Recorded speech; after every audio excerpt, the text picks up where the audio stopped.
ಕರ್ನಾಟಕದ ಜನತೆ ಮೇಲೆ ಇಟ್ಟಿದೆಯ ಪ್ರೀತಿ ಇವತ್ತಿನ ದಿನ 4 ವರ್ಷ ಕಳೆದರೂ ನಮ್ಮ ಎಂಟೈರ್ ಕರ್ನಾಟಕದ ಜನತೆ ಅಭಿಮಾನ ಕುಗ್ಗಿಲ್ಲ, ಕಿಂಚಿತ್ ಕುಗ್ಗಿಲ್ಲ.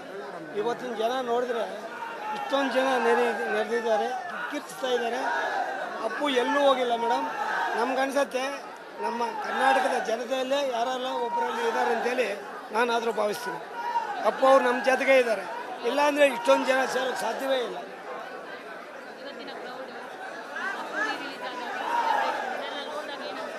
ಅದೇ ಇದೆಲ್ಲ ನೋಡ್ತಾ ಇದ್ರೆ ನಮ್ಮ ಮಗನ ಒಂದು ಮಾಡ್ತಾಯಿದ್ವಿ, ಅಪ್ಪು ಅಭಿಮಾನಿ ಅಂತೇಳಿ ಒಂದು ಸಿನಿಮಾ ಮಾಡ್ತಾಯಿದ್ವಿ. ಇವ್ರದ್ದೇ ಆದ ಸ್ಟೋರಿ, ಅದನ್ನು ಇಷ್ಟಲ್ಲೇ ಬರುತ್ತೆ. ಅಪ್ಪು ಅಭಿಮಾನಿ ಅಂತೇಳಿ ಒಂದು ಸಿನಿಮಾ ಬರ್ತಾಯಿದೆ. ನನ್ನ ಮಗ ನಾಯಕನಾಗಿ ಮಾಡ್ತಾಯಿದ್ದಾನೆ. ನಮ್ಮ ದೊಡ್ಡವರು ಅಪ್ಪಾಜಿಯವರು ಹೇಳೋರು, ನಾವು ಈ ಕೈ ಒಂದು ಕೈಲಿ ಇನ್ನೊಂದು ಕೈ ಗೊತ್ತಾಗಬಾರ್ದು ಅಂತ ಹೇಳಿದ್ರು. ಅದನ್ನು ಪಾಲಿಸ್ಕೊಂಡು ಬರ್ತಾ ಇದ್ದ. ಆ ಒಂದು ಅಭಿಮಾನಕ್ಕೆ ಇವತ್ತು ನಿಜ ಹೇಳ್ತಾ ಇದ್ದೀನಿ. ತುಮಕೂರಲ್ಲಿ ಕೂಡ ನಮ್ಮ ಫ್ರೆಂಡ್ ಒಬ್ಬರು ಇದ್ದಾರೆ, ಅವರು ಕೂಡ ಪ್ರತಿ ರಿಲೀಸು ಕೂಡ ಅವತ್ತು ಫುಲ್ ಡೇ ಅವ್ರು ಓಟ್ ಇಟ್ಕೊಂಡಿದ್ರು.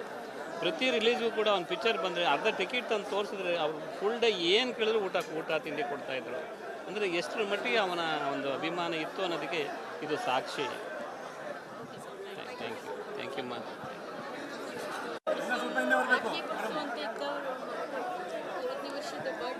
ಅದೇ ನೀವು ನೋಡ್ತಾ ಇದ್ರೆ ನಾನು ನೋಡ್ತಾ ಇದ್ದೀನಿ. 50ನೇ ವರ್ಷದ ಬತ್ತೆ ಈ ಜನ ಸಾಗರ ನೋಡ್ತಿದ್ರೆ ಅವನು ಎಷ್ಟು ಜನಗಳನ್ನ ಪ್ರೀತಿ ಮಾಡ್ತಿದ್ದ ಅಂತ ನಿಮಗೆ ಗೊತ್ತಾಗ್ತಾ ಇದೆ.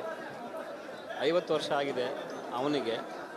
ಏನು ಮಾಡೋದು, ಅವನ್ನ ಇವತ್ತಿಲ್ಲ ಅಂದರೂ ಕೂಡ ಸಹಸ್ರಾರು ಅಭಿಮಾನಿಗಳ ಮುಖದಲ್ಲಿ ಅವನ್ನ ನೋಡ್ಕೊಂಡು ನಾವು ಖುಷಿ ಪಡ್ತಾ ಇದ್ದೀವಿ.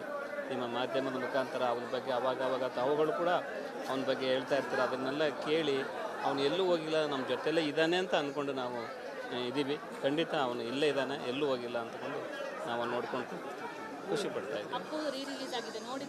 ನಾನು ಹೋಗಿದ್ದೆ, ನೋಡ್ಕೊಂಡು ಬಂದೆ. ಮತ್ತೆ ಆ ಜನ ನೋಡಿಬಿಟ್ಟು ಏನಪ್ಪ ಇಷ್ಟು ದಿವಸ ಆದಮೇಲೂ ಕೂಡ ಆ ಪಿಕ್ಚರ್ ಬಂದು ಈ ಥರ ಒಂದು ಅಭಿಮಾನಿಯನ್ನು ಕಳಿಸ್ಕೊಂಡಿದ್ದಾನೆ ಅಂತಂದರೆ ಅವನು ಎಂಥ ಪುಣ್ಯ ಪುರುಷ, ದೈವ ಮಾನವ ಅನ್ನೋದಕ್ಕೆ ಏನು ತಪ್ಪೇನಿಲ್ಲ. ಅಪ್ಪಾಜಿ, ಇನ್ನೊಂದು ನಟನೆಯ ಜೊತೆಗೆ ಅಪ್ಪು ಅವರು ದಾನ ಧರ್ಮ ಮಾಡೋದ್ರ ಮುಖಾಂತರ ಎಲ್ಲರ ಮನಸ್ಸನ್ನ ಮುಟ್ಟಿದ್ದಾರೆ.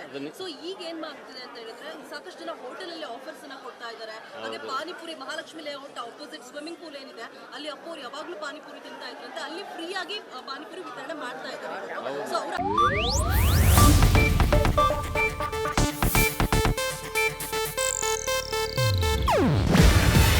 ಇದು ಏಷ್ಯಾನೆಟ್ ನ್ಯೂಸ್ ನೆಟ್ವರ್ಕ್ ಪ್ರಸ್ತುತಿ. ನೀವು ನೋಡ್ತಿದ್ದೀರಾ ಏಷ್ಯಾನೆಟ್ ಸುವರ್ಣ ನ್ಯೂಸ್.